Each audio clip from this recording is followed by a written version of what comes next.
నీ వాక్యము నా పాదములకు దీపమును, నా త్రోవకు వెలుగై ఉన్నది. Thy word is a lamp unto my feet and a light unto my path. దయచేసి కూర్చోండి. దేవుని అతి పరిశుద్ధ నామానికి మహిమ, ఘనత, ప్రభావం కనుక దేవుడు మనతో మాట్లాడుతున్నాడు. శ్రద్ధగా దేవునికి వాక్యాన్ని విందాం.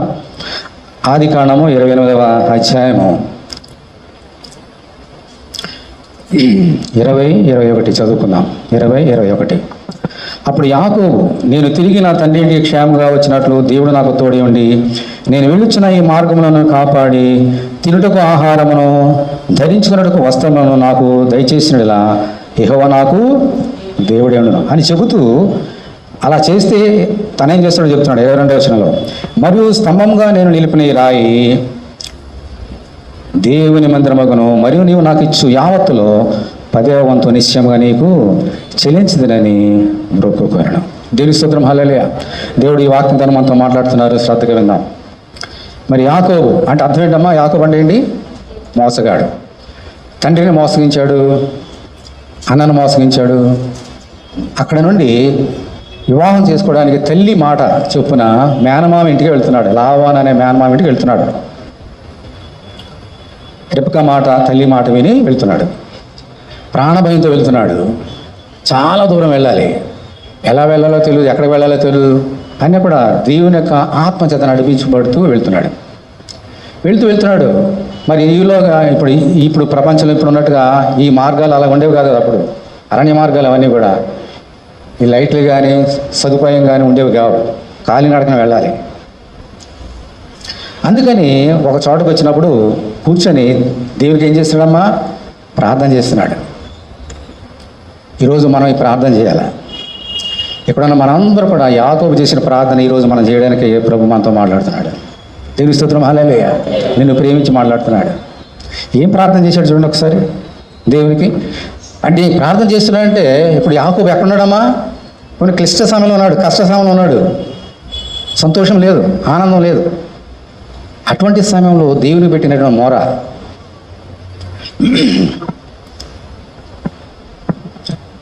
అప్పుడు యాకోబు, నేను తిరిగి అంటే ఇప్పుడు ఎక్కడికి వెళ్తున్నాడమ్మా? లాబానుడికి వెళ్తున్నాడు. అక్కడ పని చేసుకొని, అక్కడ పెళ్లి చేసుకొని, అక్కడ అన్నీ అయిన తర్వాత తిరిగి నా తండ్రి ఇంటికి ఎలా రావాలమ్మా? క్షేమముగా వచ్చినట్లు దేవుడు నాకు తోడై ఉండి నేను వెళ్ళుచున్న ఈ మార్గములను కాపాడి తినుటకు ఆహారమును, ధరించుకున్నటకు వస్త్రమును నాకు దయచేసినలా అప్పుడు దేవుడు ఎలా ఉంటాడు? యెహోవా దేవుడు నాకు దేవుడే ఉండును. తర్వాత ఏమన్నాడు మళ్ళీ 22వ వచనంలో, మరియు ఇది గాక, దేవుడు ఉండడం గాక, స్తంభంగా నేను నిలిపిన రాయి దేవుని మందిరమగును. దేవుడు ఏమంటాడు? తర్వాత మందిరం అయిపోతుంది స్థలం. ఇప్పుడు నేను ప్రార్థన చేసిన స్థలం అయిపోతుందమ్మా? దేవుని మందిరం. అంత మాత్రమే కాదు, నా జీవితకాలం వల్ల కూడా నా దేవునికి నేను 10వ వంతు దశమ భాగం దేవునికి ఇస్తాను అని మొక్కున్నాడు. నేను ప్రార్థనలో మొక్కుకున్నాడు దేవునికి. ఆ ప్రార్థనలో, ఆ మొక్కుడులో ఎన్ని సంగతులు ఉన్నాయంటే 7 సంగతులు ఉన్నాయి. దేవుని కృపను బట్టి ఈరోజు 4 సంగతులు నేర్చుకుందాం. మిగిలిన 3 నెక్స్ట్ వీక్ జాయిన్ చేద్దాం. ఓకే. మొదటి సంగతి అంటే యాకోబు ఏమన్నటువంటి, నేను తిరిగి నా తండ్రిని క్షేమంగా వచ్చినట్లు దేవుడు నాకు తోడే ఉండుము నాయనా. ఓ దేవా, నేను తిరిగి రావాలి. నేను మన మేనమామ ఇంటికి వెళ్తున్నా. అక్కడ పని అంత అయిపోయిన తర్వాత తిరిగి మళ్ళీ అక్కడే ఉండిపోకూడదు, నేను అక్కడే తీసుకోకూడదు. ఏం చేయాలా? తిరిగి నా తండ్రి ఇంటికి రావాలి. తండ్రి ఇంటికి రావాలన్నా మళ్ళీ ఎలా రావాలి? క్షేమంగా రావాలి. నేను తిరిగి రావాలన్నా, క్షేమంగా రావాలన్నా ఎవరి చేతిలో ఉండాలి? నా చేతులు లేదు. నన్ను పంపించిన నా తల్లి చేతులు లేదు. నేను వెళ్ళబోతున్న మేనమామ చేతులు లేదు. ఎవరి చేతిలో ఉన్నది? నీ చేతులు ఉంది ప్రభు. అందుకని నువ్వేం చేయాలి? నాకు తోడుగా ఉండు, నాకు తోడుగుండు నాయనా అని ప్రార్థన చేస్తున్నాడు. ఈ లోకంలో ఎవరికి తోడుగున్నా నీకు ఏ మేలు జరగదు. ఎవరు తోడుగా ఉండాలి? నీకు దేవుడు తోడుగా ఉండాలి. ఉన్నాడు దేవుడు, ఆయన ఉండాలి. ఆయన లేకపోతే సమస్తం వ్యర్థం. నాకు జ్ఞానం ఉండొచ్చు, అధికారం ఉండొచ్చు, బలం ఉండొచ్చు, డబ్బు ఉండొచ్చు, ఇవేమి నాకు అక్కడ రావు. మనుషులు మనల్ని కాపాడలేరు, తిరిగి క్షేమంగా వచ్చిన వాళ్ళు చేయలేరు. ఎవరు చేస్తారమ్మా? దేవుడు. ఏం ప్రార్థన చేయాలి నువ్వు? నేను, దేవా నాకు తోడేయుండు నాయనా, ప్రతి దినం తోడుగా ఉండు. ఆయన కనుక తోడు లేకపోతే మనం ఈ లోపల జీవించలేము. ఆయన కృప లేకపోతే ఈ లోపల ఒక క్షణం కూడా జీవించలేము. భక్తులు తెలుసు ఆ సంగతి. ఈరోజు నువ్వు క్షేమంగా ఈ లోపల బ్రతకాలనంటే నీకు ఎవరు తోడు ఉండాలమ్మా? తోడు ఉండాలి. మనుషులు అవసరమే. భర్తకి భార్య, భార్యకి భర్త, భార్య భర్తలకి పిల్లలు, రక్త సంబంధాలు అవసరమే. కానీ దెర్ ఇస్ ఎ లిమిట్. ఎంతవరకు? సటన్ లిమిట్ దాటితే వారు నాకు ఏం సాయం చేయలేరు, నేను చేయలేను. దేవుడు మన తోడుగా ఉండాలి. అందుకనే ప్రార్థన చేస్తున్నాడు. మన జీవితంలో మనం అందరం నేర్చుకున్న సత్యం. నీ జీవితంలో నువ్వు ఇప్పుడు ఈ క్షణంలో నువ్వు ఏ స్థితిలో ఉన్నావో నీకు తెలుసు, నాకు తెలుసు నా స్థితి. ఏ స్థితిలో ఉన్నా నువ్వు దేవుని మొక్కుకోవాల్సింది ఏంటమ్మా? ప్రార్థనలో మొక్కుకోవాలి. ఏమన్నా ప్రభువా, ఈ రోజు నుంచి నువ్వు నాకు తోడుగా ఉండు. నువ్వు నా తోడుగా లేకపోతే నా జీవితంలో ఏం జరగదు, నేనేం పొందుకోలేను, నాకు తోడుగా ఉండు నాయనా అని ప్రార్థన చేయాలి, మొక్కుకోవాలి దేవునికి. నిజానికి దేవుడు ఎంతమంది తోడు ఉన్నారో తెలుసమ్మా? బైబిల్ పరిశుద్ధ గ్రంథంలో ఎంతమంది ఉన్నారో వాళ్ళందరి గురించి చెప్పడానికి మన టైం సరిపోదు. యోసేపు ఉన్నాడు, చదవండి జెనసిస్లో ప్రతి లైన్కి ఒకసారి దేవుడు యోసేపు తోడేను కనుక ఇలా జరిగింది, దేవుడు యోసేపు తోడేను కనుక అలా జరిగింది అని ఎన్నిసార్లు రాశాడో ఆదికాండంలో యోసేపు గురించి. యవనస్తుడు, ఆ యవనస్తుని సొంత అన్నలే అమ్మేశారు, ప్రేమించగా ద్వేషించారు, అసూయపడ్డారు, అమ్మేశారు. సొంత వారే అతన్ని దూరం చేశారు, కానీ దేవుడు మాత్రం ఆయనకు దూరం కాలేదు. దేవుని స్తోత్రం. హల్లెలూయా. ఈ కరుణ లేని లోకంలో మనుషులు కరుణ లేకుంటారు, కానీ మనకు తోడుని నడిపించేవాడు ఎవరమ్మా? ఎవరు? మన దేవుడు. ప్రభువా నాకు తోడుగా నన్ను ప్రార్థన చేయాలా, మనుషులు నమ్ముకోవద్దన్నట్టు. అందుకనే ఓకే. అదే మోషే సంగతి చూస్తే, ప్రభువా ఫరో దగ్గరికి వెళ్ళమంటున్నావు, మాట్లాడమంటున్నావు, నాకు శక్తి లేదు నాయనా, మాట్లాడని మాటలే రావు, నా నోటి మాట మాంద్యం గలవాడిని ఎలా మాట్లాడతాను అంటే అన్నాడు. నీ నోటికి నేను తోడుకుండా వెళ్ళా. I shall be with your mouth, I will tell you what you shall say before the king అన్నాడు. ఈ నాలిక లేనటువంటి ఈ వ్యక్తి మోషే ఫరో చక్రవర్తికి వెళ్ళి గడగలాడించేశాడు ప్రపంచాన్ని, ఐగుప్తు దేశాన్ని. 6 లక్షల మంది కాల్బలాన్ని మగవారు, వారి భార్యలు పిల్లలు అందరిని తీసుకొని ఎక్కడికి వెళ్ళాడమ్మా? పాలు తేనెలు ప్రవేశ దేశానికి. ఎవరు తోడుకున్నారు మోషేకి? దేవుడు తోడుకున్నాడు. అతను 40 సంవత్సరములు ఇజ్రాయేలు పగలు రాత్రి ఎవరు తోడుకున్నారమ్మా? ఇదే దేవుడు. ఈ మార్గంలో, అరణ్య మార్గంలో దేవుడు తోడుకున్నాడు. ఇలాగ అనేక మంది ఎవరన్నా చూసుకోండి. అబ్రహాముకు తోడుకున్నాడు, సొలొమోను తోడుకున్నాడు, ప్రవక్తలు ఎంతమంది వాళ్ళందరూ తోడుకున్నారు. ఈరోజు నీకు తోడుకుంటాడు. దేవుని స్తోత్రం. హల్లెలూయా.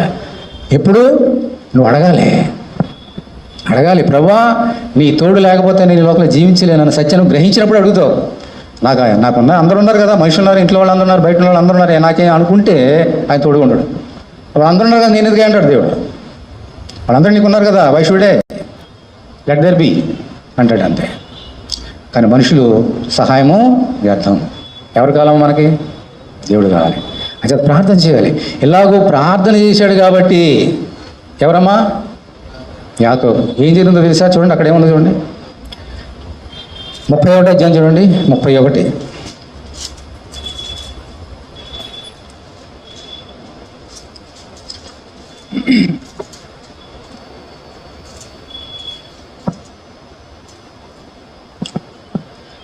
అక్కడ ఎన్ని కష్టాలు వచ్చినా మనం చదువుతాం, అప్పుడు దేవుడు ఎలా తోడుగా మీకు అర్థమవుతుంది.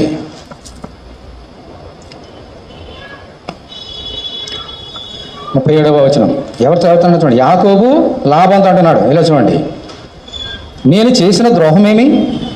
ఏం తప్పు చేశాను నేను? పాపమేమి? ఏ పాపం చేశా?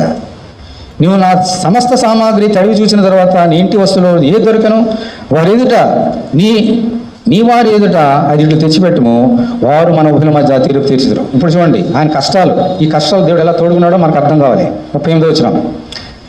ఈ 20 ఏళ్ళు ఎన్ని సంవత్సరాలు కష్టపడ్డాడమ్మా? 20 ఏళ్ళు.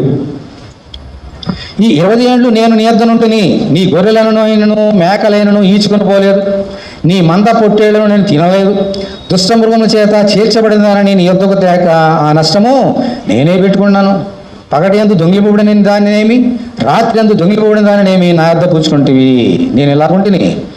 పగటి ఎండకు రాత్రి మంచుకు నేను క్షీణించిపోయా, నిద్ర నా కళ్ళకు దూరమాయను, నిద్ర లేదు నాకు పగలు రాత్రి.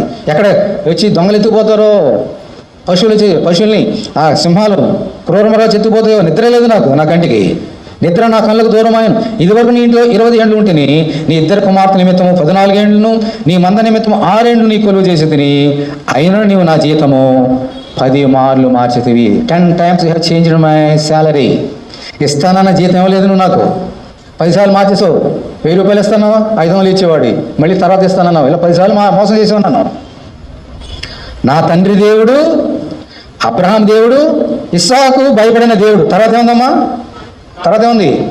నాకు తోడై ఉండని ఎడల. వినండి, 42 వచనం చూడండి అందరూ కూడా. 42 వచనం, 31, 42. నా తండ్రి దేవుడు అబ్రహాము దేవుడు, ఇస్సాకు భయపడిన దేవుడు నాకు తోడై ఉండని ఎడల నిశ్చయముగా నీ నన్ను వట్టి చేతులతోనే వేసి ఉందువు. దేవుడు నా ప్రయాసమును నా చేతుల కష్టమును చూచి పోయిన రాత్రి నిన్ను గందించినని లాబానుతో చెప్పాను. దేవుని స్తోత్రం, హల్లెలూయా. ఈ 20 సంవత్సరం దగ్గర ఉన్నాను, ఎన్ని కష్టాలు అనుభవించాలని పడ్డా, కంటికి కునికి లేదు, సంతోషం లేదు, సమాధానం లేదు, బాధలో ఉన్నా, క్షీణించిపోయినా, 10 మార్లు జీతం మార్చేశావు. అయినా కూడా నీవు నన్ను మోసం చేసినా దేవుడు నన్ను విడిచిపెట్టలే. నా దేవుడు నాకు తోడు ఉన్నాడు. దేవుని స్తోత్రం, హల్లెలూయా. అందుకని ఒట్టి చేతులతో వెళ్ళినటువంటి యాకోబు 20 సంవత్సరాల దాకా ఎలా వచ్చాడమ్మా? భార్యలతోనూ పిల్లలతోనూ ఎంతో ఆస్తి సంపదలతో తిరిగి వచ్చినాడు. దేవుని స్తోత్రం, హల్లెలూయా. ఒట్టి చేతులతో వెళ్ళాడు. 20 years తర్వాత ఎంతో ధన సమృద్ధితో తిరిగి వచ్చినాడు. ఎందుకని? కష్టపడ్డా? యాకో కష్టపడని వచ్చిందా ధన సమృద్ధి? నో. ఈ లోకంలో కష్టపడిన వారు ఎంతమంది లేరమ్మా? కష్టపడిన వాళ్ళందరూ వచ్చేస్తున్నారండి. కష్టపడిన వారందరూ అనుకుని వచ్చేసినాయా? దేవుడు తోడుకుంటేనే కానీ రావు. ఇక్కడ యాకోబుకి దేవుడు తోడుకున్నాడు కాబట్టి లాభాన్ని ఎన్నిసార్లు మోసం చేసినా, పరిస్థితులు బాగోలేకపోయినా కూడా అతడు వర్ధిల్లాడు. దేవుని స్తోత్రం, హల్లెలూయా. మనుషులు మనకు వ్యతిరేకంగా మారవచ్చు, మనుషులు మనకు దూరం కావచ్చు, కానీ దేవుడు మనకు ఎప్పుడు తోడుగా ఉంటాడు. దేవుని స్తోత్రం, హల్లెలూయా. ఆయన విడిచిపెట్టిన దేవుడు, ప్రేమించే దేవుడు. ఆ ప్రేమ మనుషుల ప్రేమ అనేది కాదు, శాశ్వతమైన ప్రేమ. హల్లెలూయా, హల్లెలూయా. ఈ తోడు నీకు కావాలి, ఈ దేవుడి తోడు నీకు కావాలి. ఆయన ఉంటానని చెబుతున్నాడు. కావాలా వద్దా నిర్ణయం చేసుకుందామా మనం? ఆ దేవుని ప్రేమ, ఆ తోడు మనకు కావాలా వద్దా అని నిర్ణయం చేసుకోవాల్సింది మనం. ఓకే.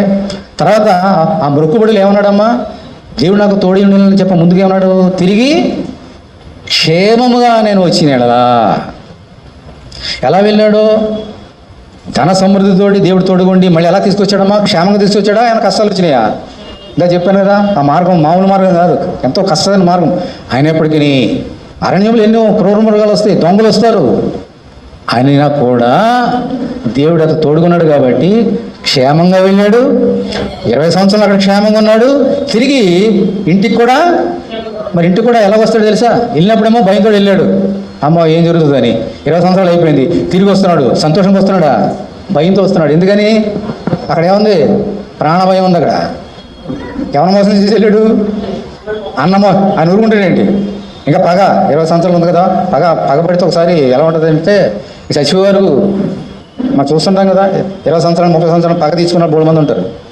ఇంటికి కూడా సంతోషంగా రావడం లేదు. ఇంత ధన సంపద ఇచ్చాను ఆయన, నా అన్న నన్ను చంపేస్తాడేమో అనే భయంతో. చంపేశాడా యేసు అతన్ని?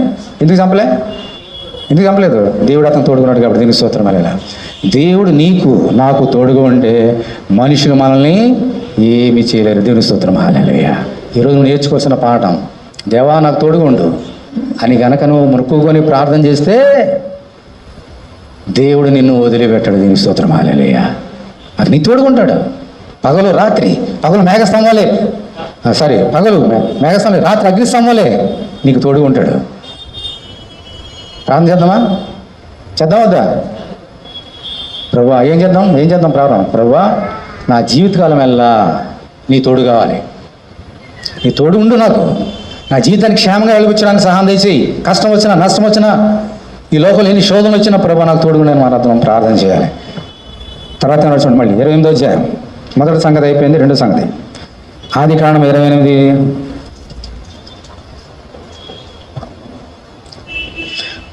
నేను తిరిగి నా తండ్రి ఇంటికి క్షేమంగా వచ్చినట్లు దేవుడు నాకు తోడై ఉండి. ఓకే, ఇది ఈ విషయంలో కొంచెం ఒక మాట మీకు చెప్పించాలి. ఒక మాట చూడండి, ఇంకా మొదటి సంగతిలోనే కీర్తన గ్రంథం ఒకసారి చూడండి. ఒకసారి కీర్తనలు 46 అధ్యాయం చూడండి. కీర్తనలు 46.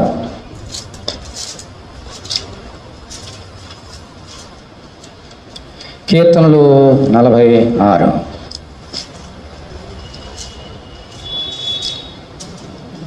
7వ వచనం. కీర్తన సామ్ 46 and verse 7. సైన్యములకు అధిపతియగు యెహోవా మనకు తోడై ఉన్నాడు, యాకోబు యొక్క దేవుడు మనకు ఆశ్రయమైనాడు. ఎప్పుడు చెప్పగలుగుతాం ఈ మాట? యాకోబు చేసిన ప్రార్థన మన జీవితంలో చేస్తే మనం కూడా యాకోబు చెప్పినట్టుగా, ఈ యొక్క భక్తులు చెప్పినట్టుగా మనం కూడా చెప్పగలుగుతాం.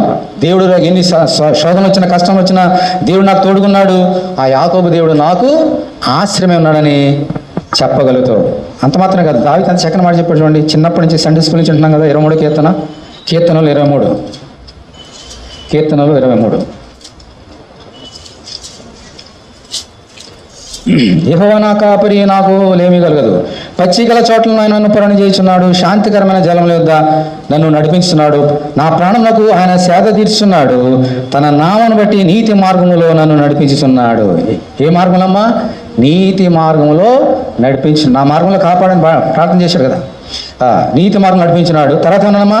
గాఢాంధకారపులో నేను సంచరించిన పాపములకు భయపడను, ఎందుకనంటే నీవు నాకు తోడే ఉండు, నీ దుడ్డు కరయు నీ దండమును నన్ను ఆదరించింది. దీనికి స్తోత్రం, హల్లెలూయా. గాఢాంధకారపులో నేను సంచరించిన ఏ పాపానికి భయపడను, ఎందుకంటే నీవు నాకు తోడే ఉండు, నీ దుడ్డు కరయు నీ దండమును ఆదరించింది. గాఢాంధకారములో సంచరించిన, కన్నీటిలోయలో మునిగి తేలినా, ఉన్నాడు దేవుడికి తోడు. హల్లెలూయా, హల్లెలూయా. భయపడతాం, ప్రతిరోజు దేవుడికి తోడుకుంటాడు. దేవుని స్తోత్రం. అలానే ఇప్పుడు రెండో సంగతికి వెళ్దాం. 28 ఆదికాండం.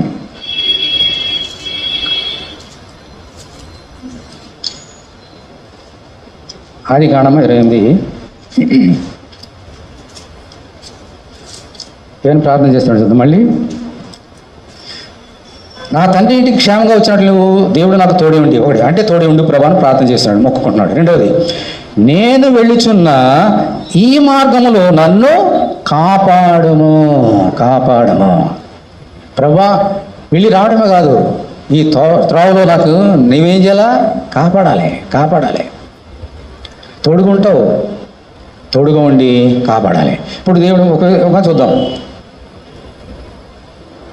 ఒకసారి ఎస్కార్ట్ పంపిస్తుంటారు, పెద్ద అఫీషియల్స్ వెళ్ళినప్పుడు. మేము కూడా రిజర్వ్ బ్యాంకులో పనిచేసినప్పుడు మొత్తం ఇండియా అంతా వెళ్ళిపోను, క్యాష్ పెట్టుకొని కొన్ని కోట్లు ఒక్కడే పెట్టుకొని వెళ్ళిపోండి, ఏమవుతుంది? ఇంకా అయిపోయింది నా పని. అందుకని ఏం చేసేవారంటే, నా పక్కన ఒక 20 మంది పోలీసులు ఉండేవారు, ఎస్కార్ట్. పెద్ద ర్యాంకులతోటి, మామూలు కానిస్టేబుల్ నుంచి పెద్ద ర్యాంకు. ఓకే, వారు నాకు తోడుకునేటువంటి ధైర్యం. సరే, తోడుకున్నారు, వెళ్తున్నది, ఏదో మార్గం వెళ్తున్నది, వాళ్ళు ఉన్నారు కానీ ధైర్యం ఉన్నా, వాళ్ళు అందరు నిద్రపోయారు. ఈలోగా ఏదో జరిగింది అనుకోండి, ఏమవుతుంది నాకు? వాళ్ళందరూ నిద్రపోతారు, హాయిగా ఉంది కదా, ఏమో అని నిద్రపోతున్నారు, డ్యూటీ చేయడం మానేసి నిద్రపోతున్నారు అనుకోండి, నాకేమవుతుంది? ఆస్తి అంతా పట్టుకెళ్తున్నటువంటి డబ్బు అంతా ఏం చేస్తారు? దొంగలు వచ్చి ఎత్తుకుపోతారు కదా. వాళ్ళు తోడుకుంటే సరిపోదు, ఏం చేయాలా? ఏదో దొంగ వచ్చినప్పుడు అక్కడ కొన్ని ప్రాంతాలు వెళ్ళేవాళ్ళం. అరణ్య మార్గం ఏంటంటే ఈ నక్సలైట్ ఉన్న మార్గం కూడా వెళ్ళేవాళ్ళం, భయం అయిందోటి. అప్పుడు ఉన్నారు, పక్కన ఉంటారు, కాపాడకపోతే ప్రయోజనం ఉంది. తోడుకుంటే సరిపోదు, ఎస్కార్ట్ నాకు తోడుకుంటే సరిపోదు, ఏం చేయాలమ్మా? ఆపద వచ్చినప్పుడు వారు నన్ను కాపాడాలి, లేకపోతే వ్యర్థం. అలాగే దేవుడు మనకు తోడుగా ఉండడం మాత్రమే కాదు, మన దేవుడు ఎవరమ్మా? నిన్ను నన్ను కాపాడి, మనుషుల వల్లే మనం వదిలిపెట్టేసే దేవుడు కాదు. ప్రభు చెప్పాడు కదా, మంచి కాపరి ఏం చేస్తాడు? అక్కడ గొర్రెలు ఉంటాయి, ఆ గొర్రెల కొరకు తను ఏం చేస్తాడు? మంచి కాపరి ప్రాణం పెడతాడు, కాపాడుతాడు. ఒక దొంగ వచ్చినా, ఒక సింహం వచ్చినా, ఎలుగుబంటి వచ్చినా కాపాడి తన ప్రాణాన్ని పెడతాడు. మామూలు కాపరి ఏం చేస్తాడమ్మా? తన ప్రాణాన్ని కాపాడుకోవడానికి వాడిని వదిలిపెట్టేసి వాటిని కాపాడుకోగా తన ప్రాణం కాపాడుకోటి పారిపోతాడు. అందుకని ప్రభు అనడం, మంచి కాపరి తన గొర్రెల కొరకు ప్రాణం పెట్టి కాపాడుతాడు. చెడ్డ కాపరి ఏం చేస్తాడమ్మా? వాడిని వదిలిపెట్టేసి కాపాడుకోగా పారిపోతాడు, తన ప్రాణం కాపాడుకోవడానికి. మన దేవుడు అటువంటి కాడు. మన దేవుడు ఎవరమ్మా? మంచి కాపరి. నీకు తోడుగా ఉండడం మాత్రమే కాదు, ప్రతి దినము నిన్ను కాపాడే, తోడుగా ఉండడం మాత్రమే కాదు, నిన్ను కాపాడే దేవుడు. అందుకని ప్రార్థన చేసినాడు, మొక్కుకున్నాడు, ప్రభువా నాకు తోడుగా ఉంటావు, అంత మాత్రమే కాదు, నేను వెళ్ళే ప్రతి మార్గంలో నువ్వు నన్ను కాపాడు అని ప్రార్థన చేశాడు. మన జీవితంలో కూడా దేవుడు తోడుకుంటున్నాడు. ప్రార్థన చేశాం కాబట్టి సరిపోదు.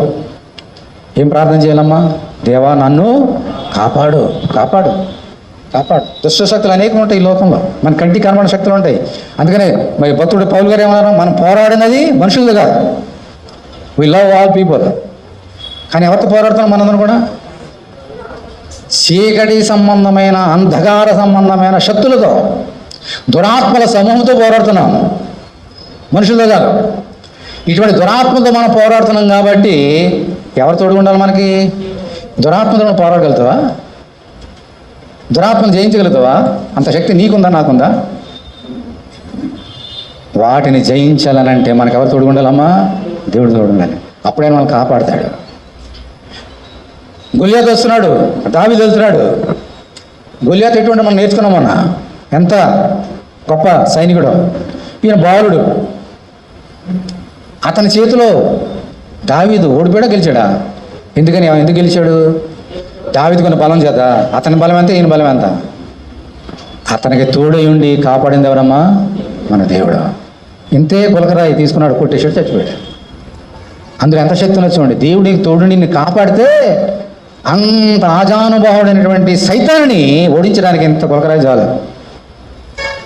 దేవుని స్తోత్రం, హల్లెలూయా. అంచేత మన ప్రార్థనలో ఉండాలి, ప్రభువా నన్ను కాపాడు, నా మార్గంలో ప్రతి దినం కూడా నన్ను కాపాడును, దుష్టశక్తి నుండి నన్ను కాపాడని మనం ప్రార్థన చేయాలి. ఇజ్రాయేల్ గురించి ప్రభు ఏమని చెప్పాడో ఒకసారి చూద్దాం. నిర్గమకాండము 23వ అధ్యాయం చూడండి. నిర్గమకాండము 23వ అధ్యాయము. నిర్గమకాండము 23వ అధ్యాయము 18వ వచనం. 20వ వచనం.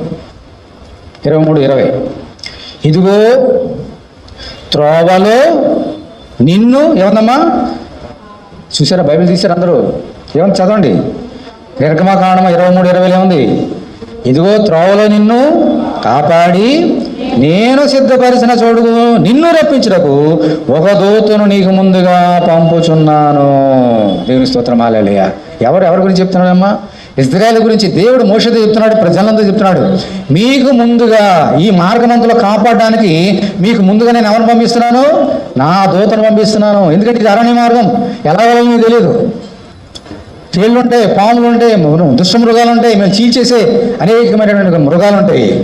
అందుకని మీకు ముందుగా ఎవరు వెళ్తున్నారమ్మా? మీకు ముందుగా ఇశ్రాయేలీ సైన్యం ముందు నడిపించిన దేవుడు వారికి ముందుగా ఎవరు పెట్టాడు? ఒక దూతను పంపిస్తున్నా. ఏది ఎంత మాత్రం మీకు హాని చేయదు, ఎందుకంటే మేము కాపాడువాడును నేనే. ధైర్యం వెళ్ళండి, భయపడొద్దు. రాత్రి నేను భయపడొద్దు, నేనున్నా, మీకు తోడుకున్నా. పగలు రాత్రి మిమ్మల్ని కాపాడే దేవుడు నేను అని వారికి ధైర్యపరిచాడు. కాబట్టి వారందరూ ధైర్యంగా మోషే మాట నమ్మి వారందరూ కూడా దేవుడు మిమ్మల్ని కాపాడుతానని ముందుకు వచ్చినారు. అలాగే వాగ్దాన దేశం వెళ్ళిన తర్వాత యెహోషువ ఒక మాట అన్నాడు చూడండి. యెహోషువ గ్రంథము 14వ అధ్యాయం. యెహోషువ 14. జాషువా 14.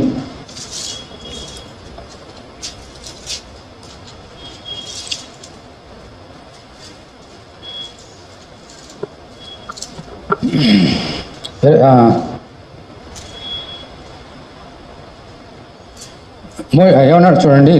జాషువా 9వ వచనం. ఆ దినమున మోషే ప్రమాణం చేసి, నీవు నా దేవుడైన యెహోవాను నిండు మనసుతో అనుసరించదు గనుక నీవు అడుగుపెట్టిన భూమి నిశ్చయంగా నీకును నీ సంతానమును ఎల్లప్పుడూ స్వాస్థ్యంగా ఉండినను.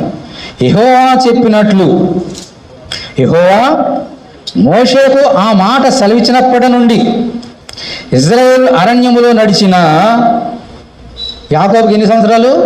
20 సంవత్సరాలు. ఇక్కడ చూడండి, ఇజ్రాయేల్ పట్ల 40 సంవత్సరాలు, డబుల్. మళ్ళీ చదువుతున్నా.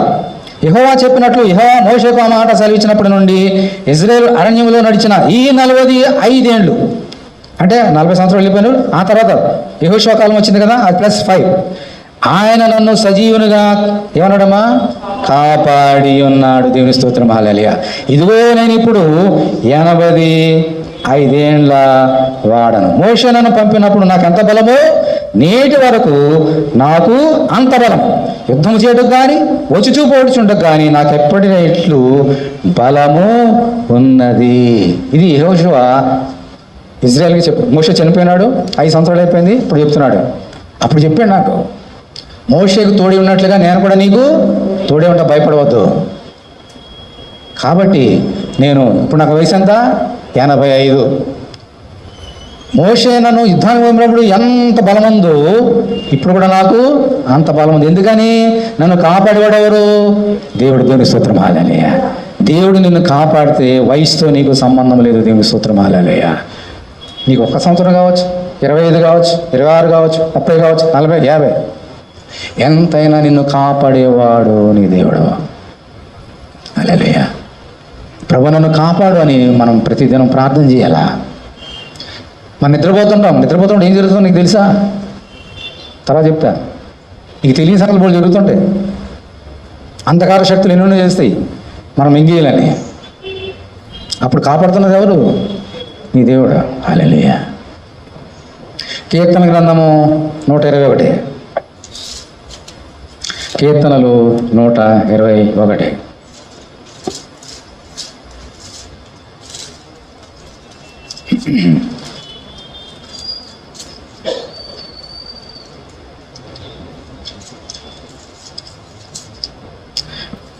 చదువుతున్నాను చూడండి, అందరూ బైబిల్ తీయండి. కీర్తన గ్రంథము 121. కొండల తట్టు నా కన్నులు తీసుకున్నాను, నాకు సహాయము ఎక్కడి నుండి వచ్చినో? యెహోవా వలనే నాకు సహాయం కలుగును. దేవుని స్తోత్రం హల్లెలూయా. ఆయన భూమి ఆకాశము సృజించిన వాడు, ఆయన పాదం తొట్టెనీయడు. నిన్ను కాపాడేవాడు కొనకడు, నిద్రపోడు. దేవుని స్తోత్రం హల్లెలూయా. నిన్ను కాపాడేవాడు కొనకడు. ఇశ్రాయేలు కాపాడాడు కొనకడు, నిద్రపోడు. యెహోవాయే నిన్ను కాపాడువాడు. కాబట్టి నీ కుడి ప్రక్కను యెహోవా నీకు నీడగా నుండును. పగలు ఎండ దెబ్బైన నీకు తగలదు, రాత్రి వెన్నెల దెబ్బైన నీకు తగలదు. ఏ అపాయం రాకుండా యెహోవా నిన్ను కాపాడును, అని ప్రాణమును కాపాడును. ఇది మొదలుకొని నిరంతరము నీ రాక పోకలను యెహోవా నిన్ను కాపాడును. దేవుని స్తోత్రం హల్లెలూయా. హల్లెలూయా. ఎంత చక్కని కీర్తన మాది. సహాయం ఎక్కడి నుంచి వస్తుంది? రక్షక భటులు ఉన్నారు మన దగ్గర, వారి దగ్గర నుంచి ఫోన్ చేస్తే ఎప్పుడు వస్తారో మనకు గ్యారెంటీ లేదు. వారికున్న ప్రాబ్లమ్స్ వాళ్ళకు ఉంటాయి. మన అమీర్పేటలో ఒక పెద్ద బిల్డింగ్ కాలిపోయింది. వాళ్ళు ఎప్పుడు ఫోన్ చేసి ఉంటారు, ఎప్పుడు వచ్చి ఉంటారు పోలీసులు, తర్వాత ఫైర్ యాక్సిడెంట్ స్టార్ట్ అయిపోగానే వచ్చేసి ఉంటారా? ఎంత టైం పడుతుందమ్మా రావడానికి? వాళ్ళు ఫోన్ వెళ్ళాలి, వాళ్ళని సర్దుకోవాలి, రావాలి. There is a limit for man. ఒక్కసారి నువ్వు ప్రార్థన చేయగానే తక్షణమే నీ పక్క నిలబడి నీకు తోడుకోండి కాపాడే దేవుడు నీకున్నాడు. ఇప్పుడు నేను ఆలోచన చేస్తావు నా సోదరు, నా సోదరే. రాత్రి నిద్రపోతున్నావు, గత రాత్రి మనం నిద్రపోయాం నీ కొరకు. ఒక ఆయన నిద్రపోలేదు, ఎవరో తెలుసు? ఆయన నీ యేసయ్య. నేను హాయిగా నిద్రపోయాను రాత్రి అంతా కూడా, 1 గంట, 2 గంటలు, 3 గంటలు, 10 గంటలు, 5 గంటలు. నీ కొరకు నిద్రపోకుండా ఒక ఆయన నిన్ను కాపాడాడు రాత్రి అంతా. అందుకని బ్రతికి దేవుని మందిరానికి వచ్చావు నిన్ను ఆరాధన చేయడానికి. ఆలోచన చేసావా? నిన్ను మింగడానికి అనేక దుష్టశక్తులు ఉన్నాయి. దేవుని నిన్ను దూరం చేయడానికి అనేక దుష్టశక్తులు పనిచేస్తున్నాయి. నీకు తెలియదు ఆ సంగతి. దేవుని తెలుసు. నిన్ను కాపాడేవాడు యేసయ్య. ఇప్పుడు ప్రార్థన చేసావా? ఇజ్రాయేలును కాపాడవాడు, నిన్ను కాపాడవాడు, కొనకడు, నిద్రపోడు. కాబట్టి పగలు ఎండ దెబ్బైనను, రాత్రి వెన్నెల దెబ్బ నాకు తగలదు. పక్క 1000 మంది పడినను, కుడి పక్క 10,000 మంది కూలిన అపాయం యొద్దకు రా. దేవుని స్తోత్రం హల్లెలూయా. హల్లెలూయా. అనేక సార్లు భయంకరమైన యాక్సిడెంట్లు అయినా నాకు. ఒకసారి బ్యాంక్ నుంచి ఇంటికి వస్తున్నా, అప్పుడు స్కూటర్ ఉండేది. మా ఫ్రెండ్ వెనకాల కూర్చున్నాడు. సోమాజిగూడలో వస్తున్నాం, ఇంటికి వచ్చేస్తున్నాం 3 గంటలకి. వచ్చేస్తుంటే అక్కడంతా తడిగా అనిపించింది, అంతే. తడిగా ఉంది అనుకోండి. తడిగుంటే ఏం ప్రాబ్లం ఉందా? అక్కడ వెళ్ళిన తర్వాత అక్కడ ఏముందో తెలిసింది. అదేంటది? నీళ్ళు కాదు, పెట్రోల్, ఆయిల్. పెట్రోల్ కాదు, ఆయిల్. ఇక్కడి జారిపోయి కొన్ని ఫలంగా ఆ స్పీడ్కి కింద ఇద్దరు పడిపోయాం. జారిపోయి ఎంతో దూరం వెళ్ళిపోయాం. ఆ యాక్సిడెంట్కి జారి స్కూటర్తో పాటు వెళ్ళిపోతే ఏం జరగాలమ్మా? కనీసం ఇలాగైనా గీసుకోవాలి కదా. చెయ్యగాలి ఏదో దెబ్బ తగలదా, ఒక గీత కూడా పడలేదు నాకు. స్కూటర్కి ఇంత గీత పడింది అంతే. నాకు పోలేదు, నాకేమేం కాలేదు. నువ్వు వెనకాల కూర్చుని ఒక ఆయన తీసుకెళ్తాను కదా మా ఫ్రెండ్, ఆయన కూడా ఏం కాలేదు, నాకు కూడా ఏం కాలేదు.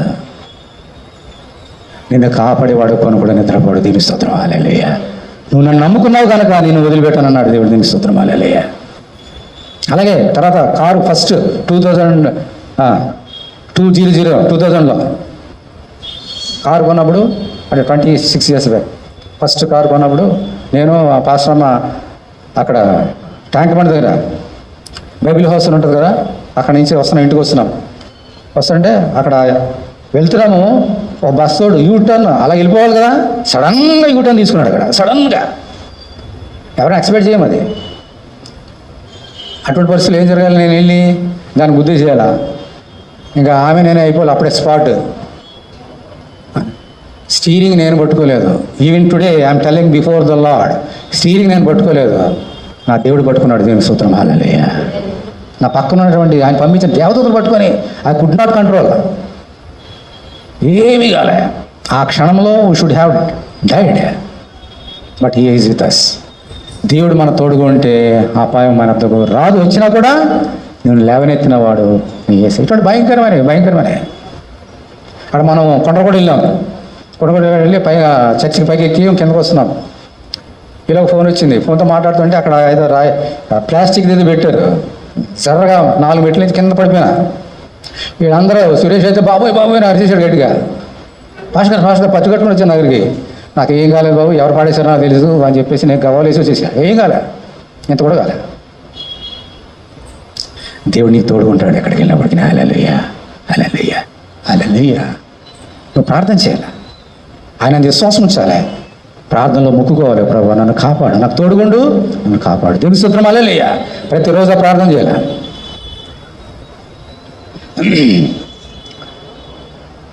7వ వచనం, ఏ అపాయం రాకుండా యెహోవా నిన్ను కాపాడును, ఆయన నీ ప్రాణమును కాపాడును, ఇది మొదలుకొని నిరంతరము నీ రాక పోకలందు నిన్ను కాపాడును. హల్లెలూయా. ఆ దేవుడి కృప మనకు కావాలంటే యాకోబు చేసిన ప్రార్థన మనం చేయాలి. తర్వాత మళ్ళీ రండి 3వది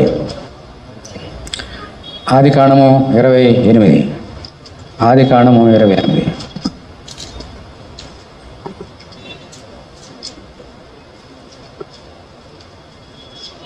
ఆదికాండం 28. నేను నా తండ్రికి క్షేమంగా వచ్చినట్లు దేవుడు నాకు తోడే ఉండి నేను వెళుచున్న ఈ మార్గములను కాపాడి తినుడుకు ఆహారము ధరించుకున్నట్టుకు వస్త్రమును నాకు దయచేసినట్లు. ఏమన్నాడమ్మా? మొట్టమొదటిది నాకు తోడే ఉండి నాయనా మొక్కున్నాడు ప్రార్థనలో. 2వది కాపాడు నాయనను మొక్కున్నాడు ప్రార్థనలో. 3వది ఏమంటున్నాడమ్మా? తినుటకు ఆహారము దయచేయ ప్రభువా. దేవుడు మాకు తోడుగున్నాడు, ఏ ఆపాయన నాకు కాపాడుతున్నాడు. నాకు తిండి లేకపోతే ఎంతకాలం బ్రతికి ఏం ప్రయోజనమ్మా? తినడానికి మనిషికి ఏం కావాలి? మనుషుడు రొట్టె వల్ల మాత్రం కాదు, కానీ దేవుని నోటి నుంచి ప్రతి మాట వల్ల జీవించని చెప్పిన ప్రకారంగా మనిషికి 2 రొట్టెలు కావాలి. ఒకటి దేవుని వాక్యమైన రొట్టె, అనుదినము ఈ రొట్టె ఆ రొట్టె, ప్లస్ అనుదినం మనం తింటాడు ఆహారం, ఇది కూడా మనకు కావాలి. మన బలం ఎక్కడి నుంచి వస్తుంది? తింటేనే కదా. మనం తింటే ఆహారం రక్తంగా మారి, రక్తము దేహానికి ప్రాణం. ఎక్కడి నుంచి వస్తుంది? రక్తం పైనుంచి వస్తుందా? మనం తినే ఆహారం రక్తంగా మారిపోతుంది, మారి మన బలాన్ని ఇస్తుంది కాబట్టి బ్రతుకుతున్నాం. అంచేత మనం మనుషులు బ్రతకాలంటే రక్తం కావాలంటే తినాలి. తినాలి, బాగా తింటే రక్తం వస్తుంది. అప్పుడు అలా ప్రార్థన చేశాడు. అంటే ఆయనకు తెలుసు, యాకోబుకు తెలివి ఉంది, నేను బ్రతకాలంటే ఏం కావాలని చెప్పేసి. తినడానికి ఆహారం తెచ్చే ప్రభువా అని ప్రార్థన చేస్తున్నాడు.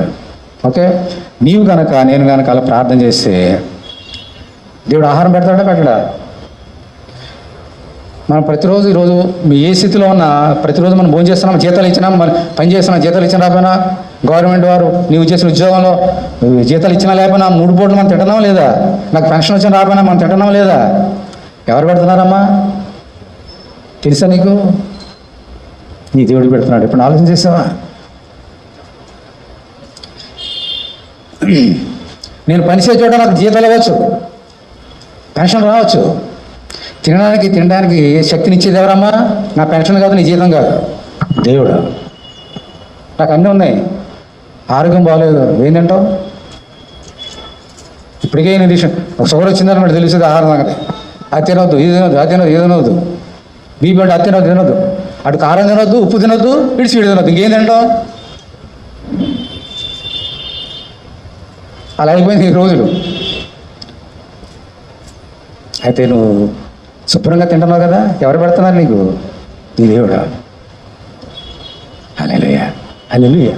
అందుకని ఇజ్రాయెల్ గురించి ఎంత చక్కని మాట ఉంది చూడండి. 16వ అధ్యాయం చేయండి. నిర్గమకాండము 16వ అధ్యాయం. నిర్గమకాండము 16వ అధ్యాయం.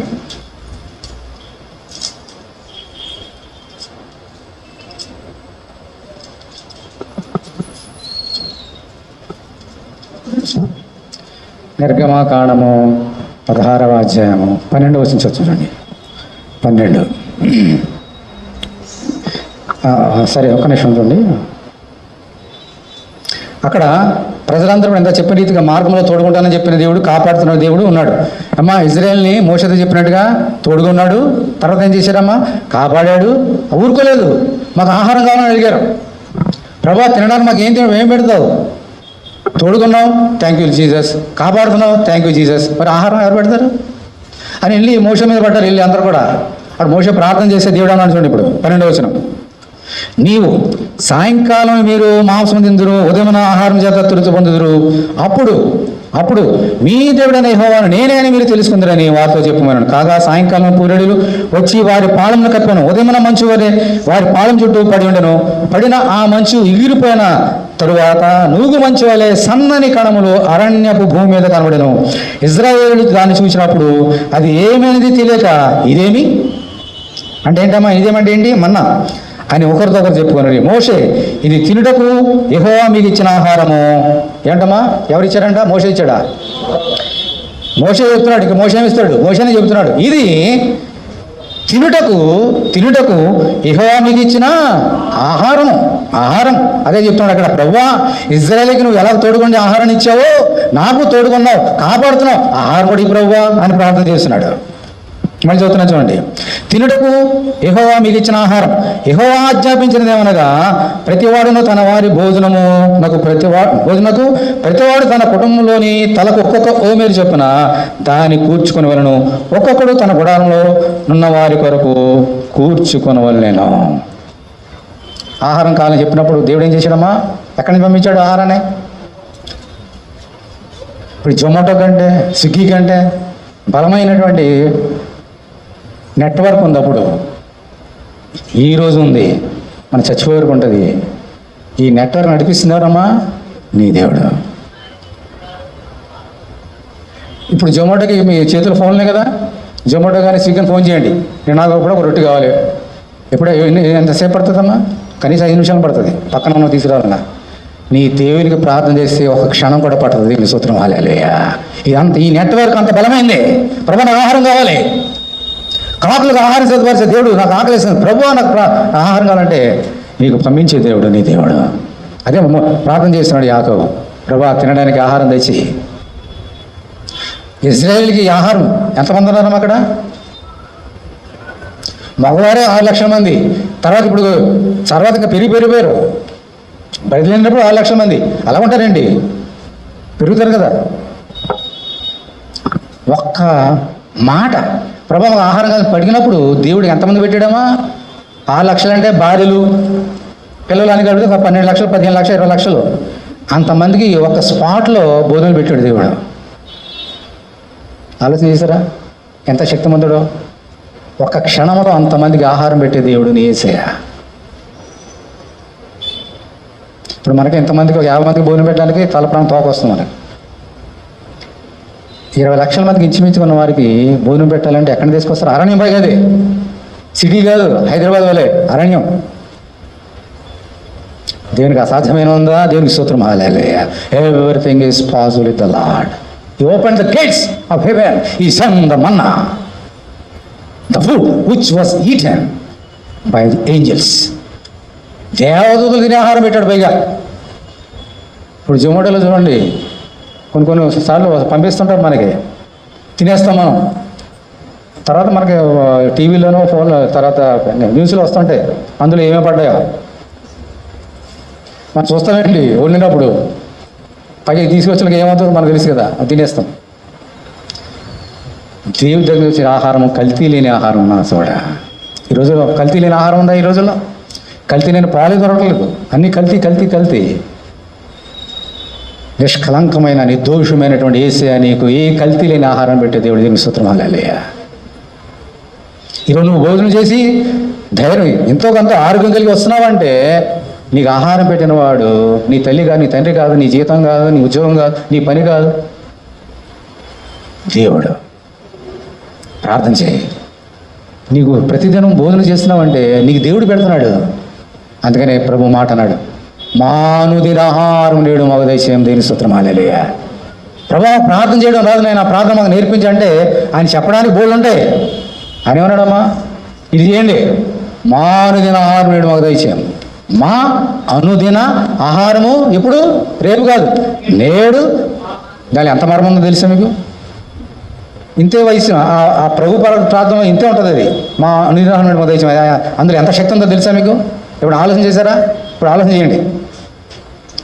అందరూ దేవుని స్తోత్రం చెల్లించండి. దేవుని స్తోత్రం. హల్లెలూయా. ఆ ప్రార్థనలో దేవుడు ఎంత మీనింగ్ పెట్టాడంటే, ఈరోజు నేను ప్రార్థన చేసిన చాలామంది పరలోక ప్రార్థన చేస్తారంటే మేము చేయమంటారు. మన పంటలు కూడా అన్నారు మేము ప్రార్థన చేయమన్నారు. ప్రభు ప్రార్థన ఎందుకు నాకు తెలియదు. ప్రతిరోజు చేయాలి. అందుకని ఈ మాటలు ఉంది ఆ మర్మం. ప్రతిరోజు చేయాలని ఇందులో పెట్టాడు దేవుడు.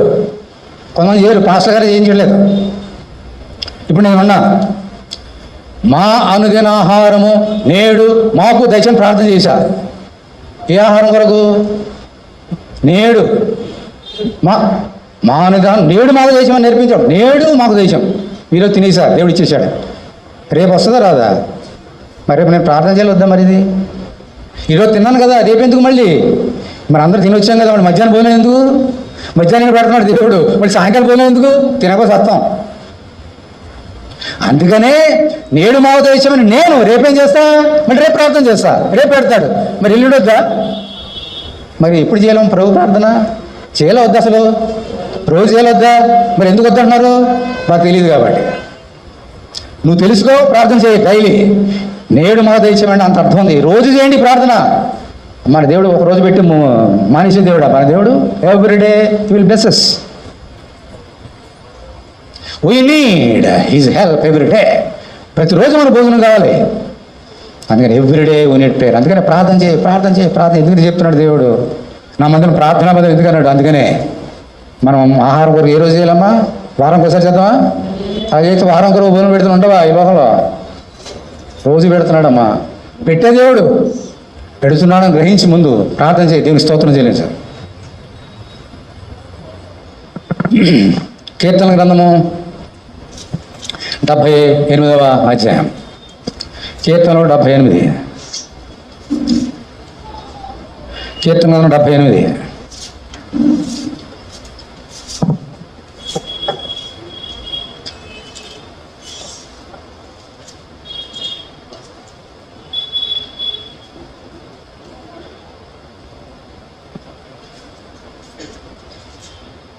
ఇరవై 23 చూడండి.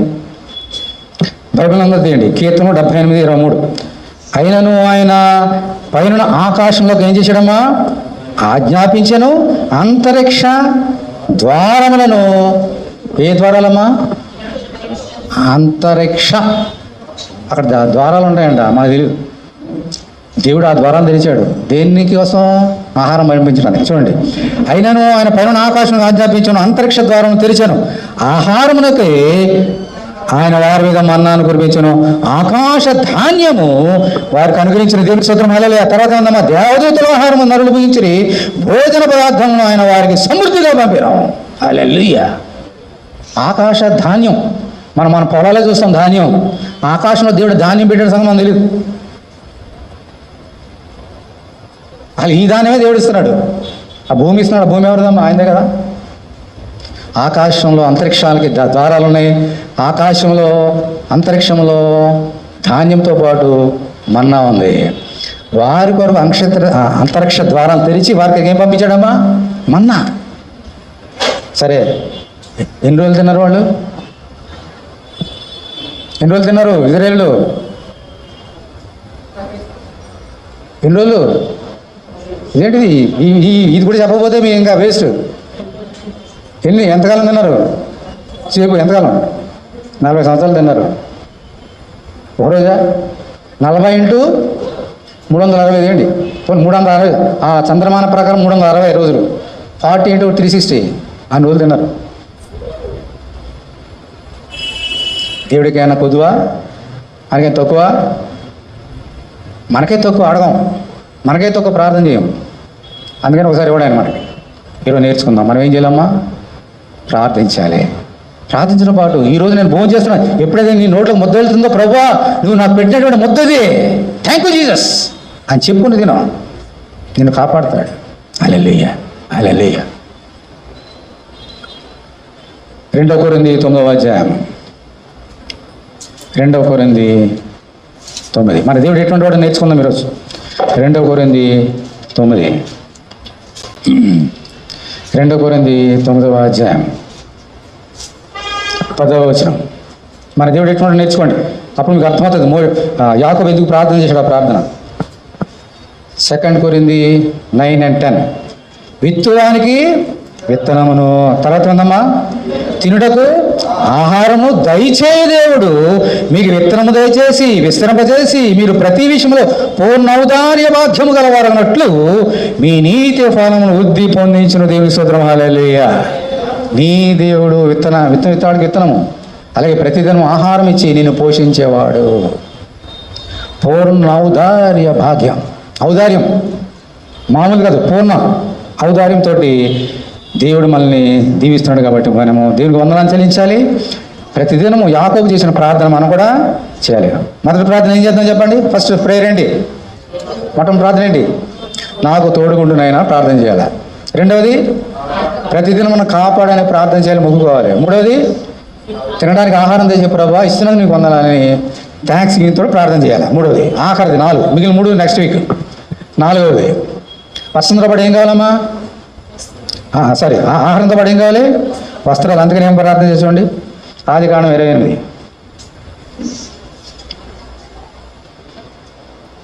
నేను తిరిగి నా తండ్రి ఇంటికి క్షేమంగా వచ్చినట్లు దేవుడు నాకు తోడు ఉండి నేను వెలుచుని ఈ మార్గములను కాపాడి తినుడుగా ఆహారమును ధరించుకున్నట్టుకు వస్త్రములను నాకు దయచేసినలా యెహోవా నాకు దేవుడు. దేవుని స్తోత్రం. హల్లెలూయా. ప్రభా నాకు తోడు ఉండు, కాపాడు, ఆహారాన్ని అంత మాత్రం కదా, నాకేం కావాలా? బట్టలు, వస్త్రాలు దయచేయి ప్రభా అని ప్రార్థన చేశాడు. దేవుడు వస్త్రాలు కూడా ఇస్తాడా? ఈ లోపల ఆయన ఇవ్వంది ఏముంది చెప్పండి? వస్త్రాలు పైనుంచి ఎలా పడుతున్నాయా? లేదా ఎవరైనా పంపిస్తున్నారు మనకి వస్త్రాలు ఉడకాలంటే? నేతగాడు నేస్తాడు కదా, ఆయన ఎక్కడి నుంచి వస్తున్నాయి? భూమి నుంచే కదా, దేవుడు ఇచ్చిందే కదా. ప్రతిదీ ఆయన ఇవ్వకుండా ఏది లేదు. ఈరోజు మనకు కూడా వస్త్రాలు కావాలి. ఎందుకు కావాలి చెప్పండి? ఎవరన్నా వస్త్రాలు ఎందుకు కావాలి? మంచి రెడ్ కలర్ వేసుకున్నాను, మంచిగా వేసుకున్నా. ఈ వస్త్రాలు ఎందుకోసం? ఈ వస్త్రాలు నా మానాన్ని కప్పుకోవడానికి. ఎందుకంటే నేను పాపిష్టి వాడిని. నా పాపిష్టితనం ఎందుకు వచ్చిందంటే నాలో పాపం ఉన్నది. నా మానాన్ని కాపాడుకోవడానికి దేవుడు వస్త్రాలు ఇచ్చాడు. ఆదామావులు ఇచ్చినప్పుడు, సృష్టించినప్పుడు వాళ్ళకి వస్త్రాలు ఎందుకు సృష్టించలేదని సృష్టించాడు. ఓకే రండి బాబు ఇదిగో మంచి వస్త్రాలు వేసుకొని ఎందుకు చెప్పలేదు? దిగంబరం ఎందుకు ఇచ్చాడు ఆయన? ఎవరన్నా చేస్తారా? లేదు. మన ముందు ఎన్ని వెళ్తుంటే మృగాలు వెళ్తుంటే వాడికి వస్త్రాలు ఉంటాయా? అవన్నీ దిగంబరంగా ఉంటాయి. అలాగే మనుషుడు కూడా వస్త్రాలు లేక సృష్టించాడు దిగంబరిగా. ఎందుకని? అప్పుడు వారికి సిగ్గు తెలియదు. ఎందుకనంటే వారిలో ఏం లేదమ్మా, పాపం లేదు. ఎందుకు వస్త్రాలు అవసరం వస్తున్నాయి ఇప్పుడు మనకి? అప్పుడు కనుక వారు పాపం చేసి ఉండకపోతే ఈరోజు కూడా అలా ఉండేవారు. అది తప్పు కూడా కాదు. కానీ ఎప్పుడైతే మనుషుడు పాపం చేశాడో మరో నేత్రాలు వెలిగించబడ్డాయి. నేను దిగంబరని ఆదాము తెలుసుకున్నాడు. కాబట్టి వారికి ఏం కావాలమ్మా? వస్త్రాలు కావాలి. అందుకు ఇచ్చాడు దేవుడు వస్త్రాలు. ఇప్పుడు నీకు వస్త్రాలు ఎందుకంటే నీ మానాన్ని కప్పుకోవడానికి. ఎప్పుడైతే వస్త్రానికి ఇచ్చాడో గుర్తు రావాలి నీకు. నేను వస్త్రం ఎందుకు తెలుసుకున్నాను? నేను పాపిస్తోని, నాలో పాపం ఉన్నది, నా మానాన్ని కప్పుకోవడానికి దేవుడు నాకు ఇచ్చిన వస్త్రాలు అని ధరించాలి.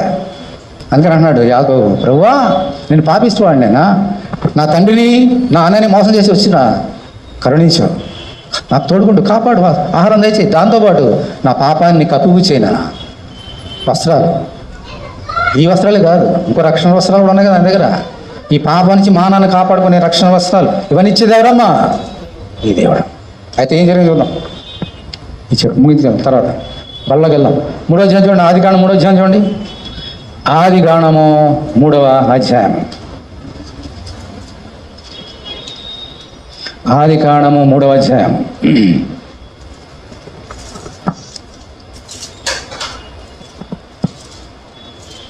ఆరో వచనం 3:6.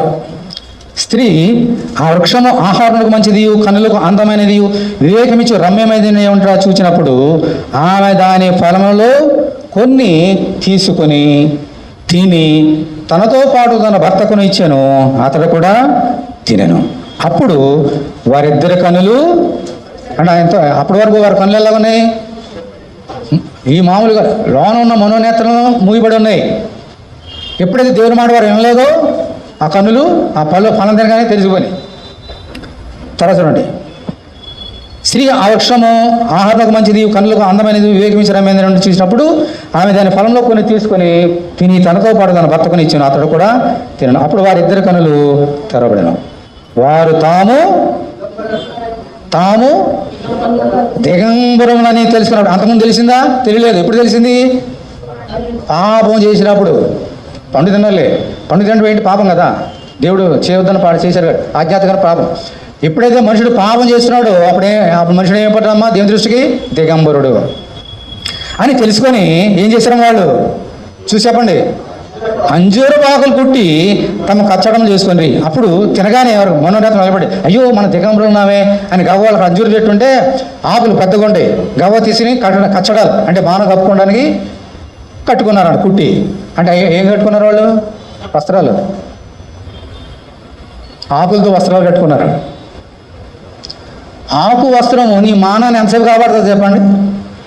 ఈరోజు నేను పాపం చేశా, ఆ పాపంతో పాటు నా మాన కప్పుకోవడానికి ఒక చెట్టు దగ్గరికి వెళ్ళి ఒక ఆకు తీసుకున్నా, కట్టుకున్నా. మనం పెట్టాం కదా ఏంటిది పామ్ సండేకి రాత్రి పెట్టగానే పొద్దున వాడిపోయినాయి అన్నీ కూడా. ఎంతసేపు ఆకులు ఒక మనిషి యొక్క మానాన్ని కప్పుతాయమ్మా? Only few hours, maybe few days. ఈ వస్త్రాలు మనం తెచ్చుకునే వస్త్రాలు నీ మానాన్ని కప్పలేవు. అందుకని దేవుడు కార్యం చేశాడు. చూడండి. వారిద్దరి కన్నులు తెరబడిన. 7వ వచనం.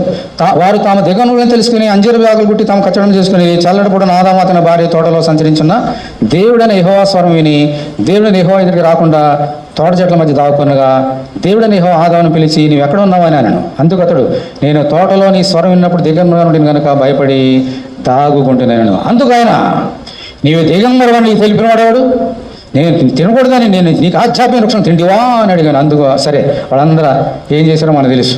ఓకే అమ్మా. తర్వాత చూడండి ఒక మాట దేవుడు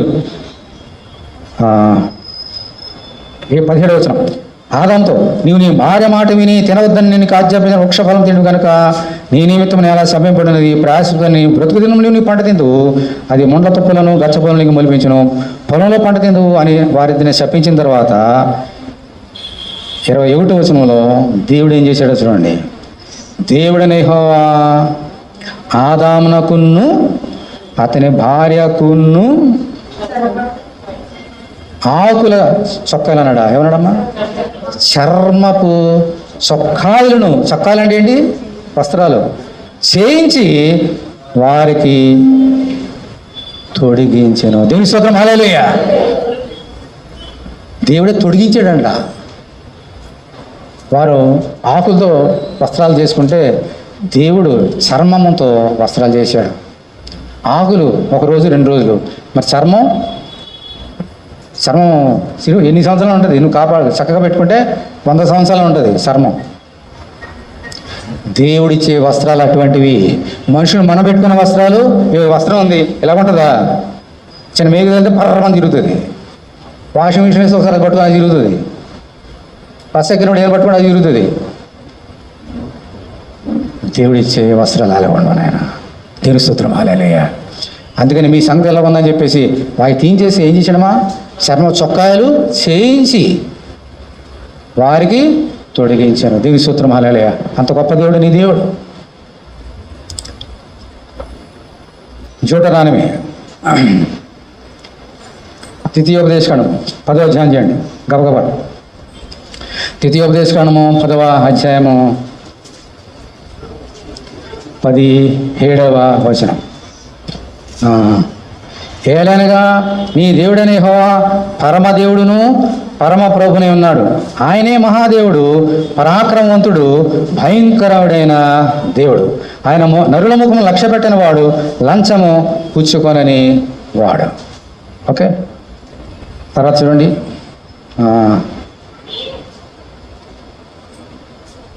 మరి దేవుడు ఇంత గొప్ప దేవుడు కాబట్టి మరి ఒక మాట ఇక్కడ లేదు. 29వ అధ్యాయం చూడండి ఒకసారి.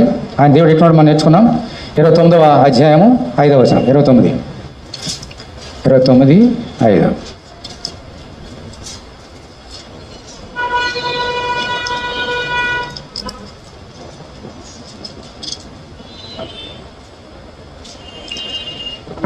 ఐదవ వచనం అందరూ చూడండి.